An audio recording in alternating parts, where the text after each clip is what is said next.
2 रोज बाद उक्रमा की बीवी बन्नू बकर की बस्ती में गई और इस आदमी से मिली जिसने इसे उक्रमा का पैगाम दिया था। क्या तो उक्रमा के पास जाने को आई है? उक्रमा के दोस्त ने पूछा, मैं इसे वापस लाने के लिए जा रही हूं।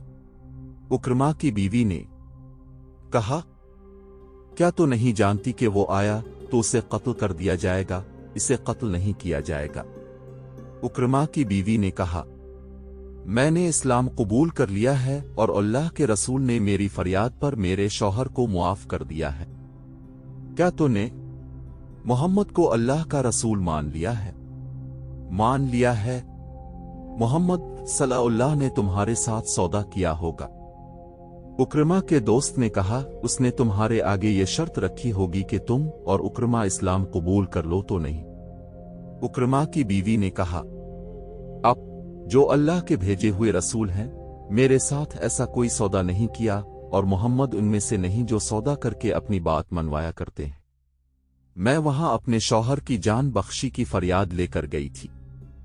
ये वही मोहम्मद हैं जिन्हें मैं बड़ी अच्छी तरह जानती थी, लेकिन अब मैंने आपको देखा तो मैंने दिल से कहा कि ये वो मोहम्मद मीन नहीं जो कभी हम में से थे। ये मोहम्मद जिनके पास में अब फरियाद लेकर गई। आपकी आंखों में मुझे कोई ऐसी चीज नजर आए जो किसी और इंसान में नहीं होती। मुझे डर था कि मोहम्मद जो अल्लाह के रसूल हैं कहेंगे कि ये मुकर्रमा की बीवी है, इसे यरगमाल बनाकर रखो ताका मुकर्रमा आ जाए और उसे कत्ल कर दिया जाए। लेकिन अपने मुझे एक मजबूर औरत जानकर इज्जत से बिठाया। मैंने फरियाद की कि फतह अब की है, मेरे बच्चों को यतीम न करें, मेरे शौहर की बद अलैहिस्सलामदी की सजा मुझे और मेरे बच्चों को ना दें।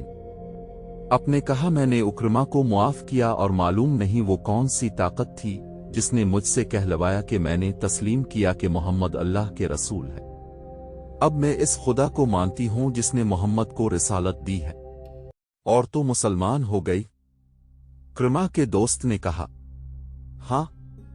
उक्रमा की बीवी ने कहा, मैं मुसलमान हो गई, मुझे इसके पास ले चल मेरे शौहर के दोस्त, मैं इसे वापस लाऊंगी, मैं दोस्ती का हक अदा करूंगा।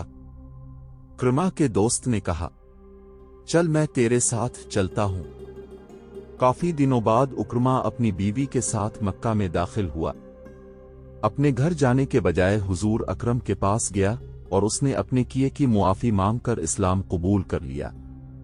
इसी रोज सफवान भी वापस आ गया, वो भागकर जदा चला गया था। एक दोस्त उसके पीछे गया और उसे कहा कि वो सालारी रुतबे का जंगजू है और उसकी कदर रसूल करीम ही जान सकते हैं। इससे ये भी कहा गया कि कबीला कुरैश खत्म हो चुका है। सफवान तलवार का धनी और नामवर सालार था। वो अपने दोस्त के साथ मक्का आ गया और उसने रसूल करीम के हुजूर पेश होकर इस्लाम कबूल कर लिया। अबू सुफियान की बीवी हिंद ऐसी औरत थी जिसके मुतालिक सोचा भी नहीं जा सकता था कि इस्लाम कबूल कर लेगी। रसूल करीम ने इसके कत्ल का हुक्म दे रखा था और वो रुपोश थी। अबू सुफियान इस्लाम कबूल कर चुके थे। हिंद को जब पता चला कि मुकर्रमा और सफवान ने भी इस्लाम कबूल कर लिया है तो वो सामने आ गई, ये जानते हुए कि उसे कत्ल कर दिया जाएगा। वो रसूल अकरम के हुजूर जा पहुंची, अपने इसे मुआफ कर दिया और वो मुसलमान हो गई। मक्का के अर्द गिर्द दूर और नजदीक कुछ कबाइल थे। इनमें बाज बुत परस्त थे और बाज तो हमत को अकीदा बनाए हुए थे। रसूल करीम ने उनकी तरफ पैगाम भेजे कि वो अल्लाह का सच्चा दीन कबूल कर ले। मक्का के जुनूब में तहामा का इलाका है जहां जंगजू कबाइल बिखरे हुए थे। उनके मुतालिक खदशा था कि लड़ने पर उतर आएंगे, इसलिए इस इलाके में फौज का एक दस्ता भेजा गया और उसकी कमान खालिद को दी गई। तमाम का तमाम दस्ता घड़सवार था। इसमें बन्नू सलीम के आदमी भी थे, मदीना के भी। खालिद को मक्का से तकरीबन 50 मील दूर सलीम के मकाम तक जाना था। खालिद अपने सवार दस्ते के साथ रवाना हो गए। इनकी मंजिल 50 मील दूर थी। बमुश्किल 15 मील दूर गए होंगे कि एक मशहूर जंगजू कबीले बन्नू जुज़मा के आदमियों ने खालिद के दस्ते का रास्ता रोक लिया। खालिद ने अपने दस्ते को लड़ाई की तरतीब में कर लिया। बन्नू जुज़मा बाकायदा लड़ाई के लिए निकल आए। हम लड़ने नहीं आए। खालिद ने ऐलान किया, हम दावत देने आए हैं कि इस्लाम कबूल कर लो। हम इस्लाम कबूल कर चुके हैं, बन्नू जुज़मा की तरफ से जवाब आया। हम नमाजें पढ़ते हैं, हम धोखा खाने नहीं आए। खालिद ने बुलंद आवाज से कहा, अगर तुम मुसलमान हो चुके हो तो तलवारें और बर्छियां फेंक दो। खबरदार बन्नू जुज़मा की तरफ से किसी ने ललकार कर कहा, इसे मैं जानता हूं, ये मक्का के अल-वलीद का बेटा खालिद है। इस पर एतबार न करना, हथियार डाल दोगे तो ये हम सब को कत्ल करा देगा। हथियार ना डालना, खुदा की कसम, मुझे रसूल अल्लाह का हुक्म ना मिला होता कि जंग ना करना तो मैं देखता कि तुम हथियार डालते हो या नहीं। खालिद ने कहा, हम दोस्त बनकर आए हैं, हम तुम पर अल्लाह का दीन जबरदस्ती ठोंसने नहीं आए। हमें दोस्त समझो और हमारे साथ आ जाओ। अहल कुरैश की क्या खबर है? बन्नू जुज़मा की तरफ से आवाज आई। मक्का चल कर देखो, खालिद ने कहा। अबू सुफियान, उक्रमा और सफवान इस्लाम कबूल कर चुके हैं। बन्नू जुज़मा ने हथियार डाल दिए।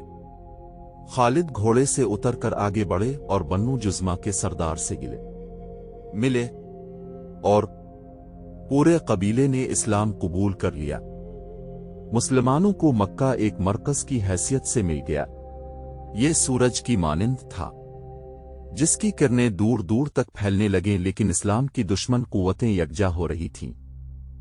ताइफ एक मकाम है जो मक्का मुअज़्ज़मा से चंद मील है। जनवरी 6-30 शव्वाल 8 हिजरी की एक रात वहां जश्न का समा था। फजा शराब की बो से बोझल और रात मखमूर थी। रक्स के लिए ताइफ के अर्द गिर्द के इलाके की चुनी हुई नाचने वालियां आई हुई थीं। उनके रक्स और हसन ने मेहमानों को मदहोश कर दिया था। मेहमान मक्का के शुमाल मशरिकी इलाके के मशहूर जंगजू कबीले हुआज़न के सरकर्दा अफराद थे। उनके मेज़बान ताइफ और गर्दो नवा में फैले हुए कबीला सकीफ के सरदार थे, जिन्होंने अपने मेहमानों पर अपनी अमारत और फयाजी और कुशादा ज़र्फी का रोब जमाने के लिए इतनी शाहाना ज़ियाफ़त और इतने शानदार जश्न का एहतमाम किया था। दो लड़कियां रक्स के कमाल दिखा रही थीं कि मेज़बान कबीले का सरदार मालिक बिन उफ उठ खड़ा हुआ और उसने ताली बजाई। साज खामोश हो गए। नाचने वाले बुत बन गईं और उनकी नजरें मालिक बिन उफ पर जिम गईं।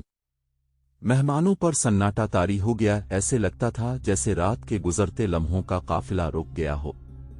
हर कोई मालिक बिन उफ की तरफ देख रहा था। मालिक बिन उफ की उम्र 30 साल थी। रक्स और मैनोशी की महफिलों में वो अय्याश शहजादा था, लेकिन दान जंग में वो आग का बगुला था। वो सिर्फ तेग जनी, तीर अंदाजी और गेवड़ सवारी में ही महारत नहीं रखता था, बल्कि वो फन हर्ब व ज़र्ब का भी माहिर था। उन्हीं औसाफ की बदौलत वो कबीले का सालार था। जंग के मामले में वो इंतहा पसंद था। यूं लगता था जैसे ठंडे दिल से सोचना इसे आता ही नहीं। इसकी जंगी चालें इसके दुश्मन के लिए बड़ी खतरनाक होती थीं। कबीला कुरैश में जो हैसियत कभी खालिद बिन वलीद को हासिल थी, वैसा ही दबदबा मालिक बिन उफ का अपने कबीले पर था।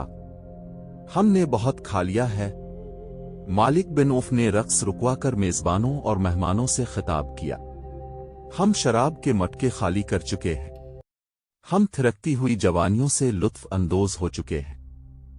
क्या हमारे मेहमानों ने ये नहीं सोचा कि इस ज़ियाफत और जश्न की तकरीब किया है? मैंने तुम्हें कोई खुशी मनाने के लिए इकट्ठा नहीं किया, ए अहल हुआज़न। मैंने तुम्हारी गैरत को जगाने के लिए तुम्हें अपने यहाँ बुलाया है। हुआज़न की गैरत सुई कब थी? मालिक बिन उफ कबीला हुआज़न के एक सरदार ने कहा, बता हमारी गैरत को किसने ललकारा है? मुसलमानों ने। मालिक बिन उफ ने कहा, मोहम्मद ने। क्या तुम मोहम्मद को नहीं जानते? क्या तुम भूल गए हो इस मोहम्मद को जो अपने चंद एक साथियों के साथ मक्का से भागकर यसरब मदीना चला गया था? जानते हैं? 2-3 आवाजें उठीं। अच्छी तरह जानते हैं।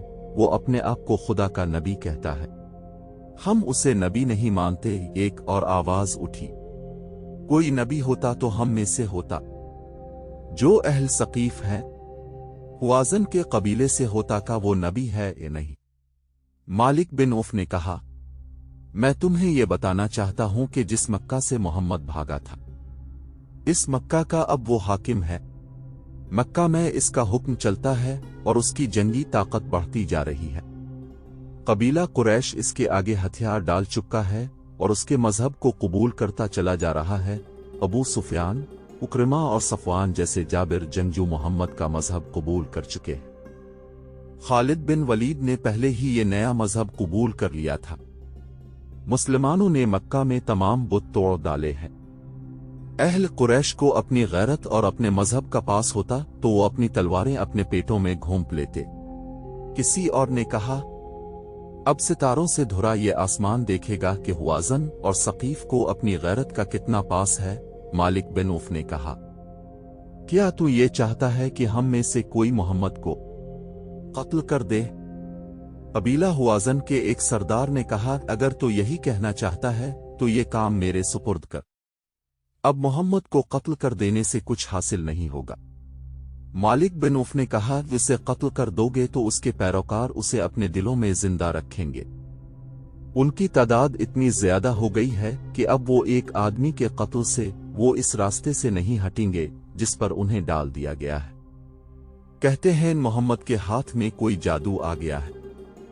हुआज़न के एक सरदार ने कहा, वो जिस पर निगाह डालता है वो इसका मोती हो जाता है। जहां तलवार चलती है वहां कोई जादू नहीं चल सकता। हुआज़न कबीले के एक और सरदार ने अपनी तलवार के दस्ते पर हाथ रख के कहा, मालिक आगे बोल, तू क्या कहता है? हम तेरे साथ हैं। मैं कहना ये चाहता हूं कि हमने मोहम्मद के इस्लाम को ना रोका तो ये सैलाब की तरह बढ़ता हुआ हम सबको बहा ले जाएगा। मालिक बिन औफ ने कहा, ना हुआज़न रहेंगे ना सकीफ का वजूद होगा। कबीला कुरैश को महकूम बनाने वालों को हम मक्का के अंदर ही खत्म करेंगे। क्या तुम महकूम बन जाने का मतलब समझते हो? मालिक बिन औफ ने सब की तरफ देखा और बोला, अगर नहीं समझते तो मैं तुम्हें बताता हूं। उसने अपने पीछे देखा। मालिक बिन औफ के पीछे मेहमानों में एक मुअम्मर सफेद रीश बैठा था।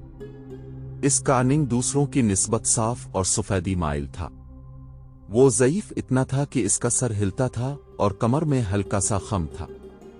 इसके हाथ में अपने कद जितना लंबा असा था। कंधों से टखनों तक चुगा था कि वो कोई आलम मजहबी पेशवा है। मालिक बिन औफ के इशारे पर वो उठा और मालिक के पास आ गया। तुम पर उसकी रहमत हो जिसने तुम्हें पैदा किया है, बूढ़े ने कहा, और वो देवता तुम्हारे बच्चों के मुहाफिज हों जिनकी तुम पूजा करते हो। तुम महकूमी और गुलामी का मतलब नहीं समझते तो मुझसे पूछो। मेरी 4 जवान बच्चियां मुसलमानों की लौंडियां हैं और मेरे 2 जवान बेटे मुसलमानों के गुलाम हैं। वो तेगजन और शाह सवार थे, लेकिन अब उन्हें तलवार हाथ में लेने की और घोड़े पर सवार होने की इजाजत नहीं। हमें घरों से निकाल दिया गया है। क्या तुम्हें याद नहीं कि कुरैश ने मदीना का मुहासरा किया था तो मुसलमानों ने अर्द गिर्द खंदक खोद ली।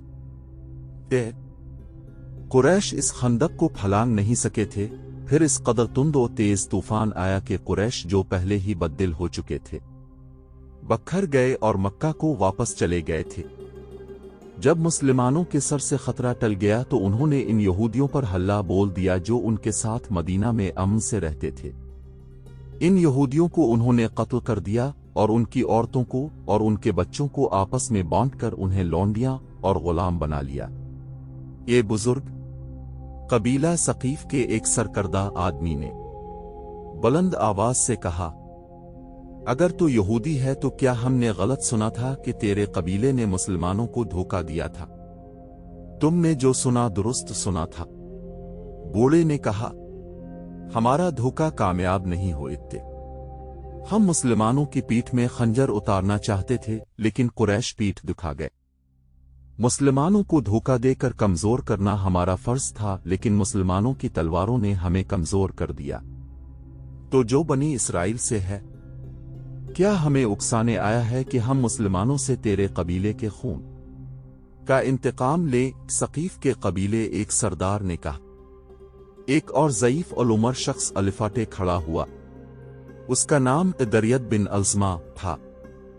इसका नाम तारीख में तो मिलता है, लेकिन यह पता नहीं मिलता कि वो कबीला हुआजन से था या कबीला सकीफ से। खामोश रहो, दरियत बिन अलसमा ने गरज कर कहा।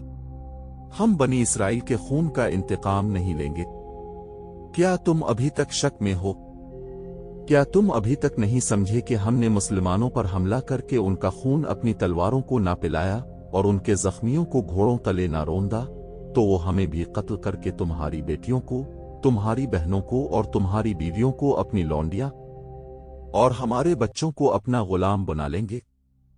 इससे पहले कि उनके घोड़े ताइफ की गलियों में हुनहुनाएं, क्या ये अच्छा नहीं होगा कि हमारे घोड़े उनकी लाशों को मक्का की गलियों में कुचलते फिरें? मालिक बिन उफ ने जोश से लरजती हुई आवाज में कहा, बनी इसराइल का ये बुजुर्ग हमारी पनाह में आया है। उसने अपने कबीले का जो अंजाम बताया है, मैं तुम्हें इसका अंजाम से बचाना चाहता हूं। उठो और लात के नाम पर हल्फ उठाओ कि हम मोहम्मद और उसके तमाम पैरोकारों को, जिन्होंने मक्का के तमाम बुत तोड़ डाले हैं, खत्म करके अपनी औरतों को अपने मुंह दिखाएंगे। इस जमाने में जब इस्लाम की किरणें मक्का से फैल रही थीं, अरब में बुत परस्ती आम थी। वो खुदा को भी मानते थे, लेकिन खुदा तक रसाई हासिल करने के लिए वो बुतों के आगे हाथ फैलाते थे। इनका अकीदा था कि बुतों को राजी किए बगैर खुदा को राजी नहीं किया जा सकता। बुतों की खुशनुदी के लिए वो कुछ रस्में अदा करते थे। ताइफ के इलाके में जिस बुत को पूजा जाता था, इसका नाम लात था, जो इंसानी या हैवानी शक्ल का नहीं था। वो बहुत बड़ा पत्थर था जिसे चट्टान कहा जा सकता है। ये चट्टान बाकायदा मुरब्बा शक्ल की थी। बाज मौरखों ने लिखा है कि यह मुरब्बा शक्ल का कदरी तौर पर बना हुआ चबूतरा था, जिस पर शायद किसी जमाने में कोई बुत रखा गया हो, लेकिन तुलू इस्लाम के दौर में यह सिर्फ चबूतरा था और अर्द गिर्द के कबाइल इसी को पूजते थे। जनवरी 630 की इस रात जब कबीला हुआजन के सरदार कबीला सकीफ की दावत पर ताइफ आए और मालिक बिन उफ और दरियत बिन अलसमा उन्हें मक्का पर हमले के लिए उकसा रहे थे, हुआजन के एक सरदार ने मशवरा दिया कि काहिन को बिलाकर फाल निकलवाई जाए कि हमारा हमला कामयाब होगा कि नहीं। ये फाल तीरों के जरिए निकाली जाती थी, जिसे अज़लाम कहते थे। बहुत से तीर इकट्ठे रखे होते थे, किसी पर हां लिखा होता था, किसी पर नहीं। बुत का कोई मुजाविर या काहिन मजहबी पेशवा इस तरकश से एक तीर निकालता और देखता था कि इस पर हां लिखा है या नहीं। ये फाल का जवाब होता था। मुजाविर की निस्बत काहिन को बेहतर समझा जाता था। काहिन दानिशमंद होते थे, उनके पास पुरसर और दिल में उतर जाने वाले अल्फाज का जखीरा होता था और उनके बोलने का अंदाज तो हर किसी को मुतासिर कर लेता था। काहिन फाल निकाले बगैर गैब की खबरें दिया करते और लोग उन्हें सच माना करते थे। अगली सुबह हुआजन और सकीफ सरदार एक काहिन के सामने बैठे हुए थे। इनमें से किसी ने अभी बात भी नहीं की थी कि काहिन बोल पड़ा, अगर मैं गैब की खबर दे सकता हूं और आने वाले वक्त में भी झांक कर बता सकता हूं कि कैसा होगा और किया होगा, तो किया मैं ये नहीं बता सकूंगा कि तुम्हारे दिलों में किया है। उसने कहा, तुम अपनी जबानों को साकिन रखो और मेरी जबान से सुनो कि तुम क्या कहने आए हो। तुम जिस दुश्मन पर हमला करने जा रहे हो वो यूं समझो कि सोया हुआ है। इसने मक्का पर कब्जा किया है और वहां के इंतजामात सीधे कर रहा है। वो अपनी बादशाही की बुनियादें कच्ची कर रहा है। मक्का में इसके दुश्मन भी मौजूद हैं। हर किसी ने मोहम्मद का मजहब कबूल नहीं किया। मुकद्दस काहिन दरियत बिन अलसमा ने कहा, हमें यह बता कि हम मोहम्मद को खबर होने से पहले इसको दबोच सकते हैं। क्या हमारा अचानक हमला मक्का के मुसलमानों को घुटनों बिठा सकेगा? काहिन ने आसमान की तरफ देखा, कुछ बुड़बुड़ाया और बोला, आने वाले वक्त के पर्दों को चाक करके देखा है। तुम्हारा हमला अचानक होगा। मुसलमानों को इस वक्त पता चलेगा जब तुम्हारी तलवारें उन्हें काट रही होंगी। कौन है जो बरसती तलवारों में संभल कर अपने आप को बचाने की तरकीब कर सकता है? यही वक्त है, यही मौका है। मुसलमान अगर संभल गए तो तुम अपने इरादों में कामयाब नहीं हो सकोगे। फिर मुसलमान तुम्हारे घरों तक तुम्हारा पीछा करेंगे और तुम्हारे खजानों को और तुम्हारी औरतों को तुम्हारी लाशों के ऊपर से गुजार कर अपने साथ ले जाएंगे। लात ने इशारा दे दिया है और पूछा है कि मुझे पूजने वालों की तलवारें अभी तक नियमोहे में क्यों हैं? कोई कुर्बानी? एक सरदार ने पूछा।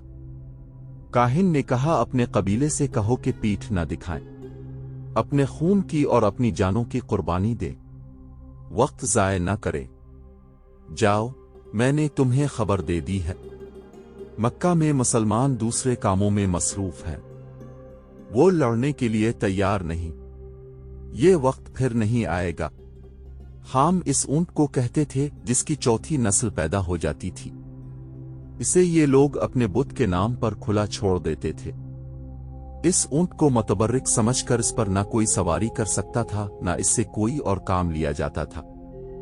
इस पर खास निशान लगा दिया जाता था। इसे जो कोई देखता था इसका एहतराम करता और उसे अपने खाने की चीजें खुला देता था। जब हुआजन और सकीफ के सरदार काहिन की इशुबाद लेकर चले गए तो काहुन अंदरूनी कमरे में चला गया। वहां वो बूढ़ा यहूदी बैठा था जिसे गुज़िश्ता रात ज़ियाफत के दौरान मालिक बिन उफ ने इशारे से कहा था कि वो सबको बताए कि महकूमी और गुलामी क्या होती है। मैंने तुम्हारा काम कर दिया है। काहिन ने इसे कहा, अब ये लोग मक्का की तरफ कोच में ताखीर नहीं करेंगे, क्या उन्हें कामयाबी हासिल होगी? बूढ़े यहूदी ने कहा, कामयाबी का इन्हिसार उनके लड़ने के जज्बे और अक्ल पर है। काहिन ने कहा, अगर उन्होंने सिर्फ जोश और जज्बे से काम लिया और अक्ल को इस्तेमाल न किया तो मोहम्मद की अस्करी काबिलियत उन्हें बहुत बुरी शिकस्त देगी। मेरा इनाम? तुम्हारा इनाम साथ लाया हूं, बूढ़े ने कहा और आवाज दी। दूसरे कमरे से एक हुसैन लड़की आई। बूढ़े यहूदी ने अपने जुब्बे के अंदर हाथ डालकर सोने के 2 टुकड़े निकाले और काहिन को दे दिए। मैं कल सुबह इस लड़की को ले जाऊंगा। बूढ़े ने कहा, मैं तुम्हें एक बात बता देना चाहता हूं। काहिन ने कहा, मैंने तुम्हारे कहने पर उन लोगों को कहा है कि फौरन हमला करें, लेकिन उन सरदारों में समझ बोझ है, हालात को समझ लेते हैं। इनका बूढ़ा सरदार दरियत बिन अज़मा पहले से जानता था कि मुसलमान मक्का में अभी जिम के नहीं बैठ सके। उनके सामने और बहुत से मसले हैं, उन पर हमले के लिए यही वक्त मौजू है। हुआजन और सकीफ के सरदार अपने इरादे की तस्दीक के लिए मेरे पास आए थे। अच्छा हुआ कि उनसे पहले तुम चोरी छुपे मेरे पास आ गए थे। मेरा मकसद सिर्फ ये है कि मुसलमानों को खत्म किया जाए।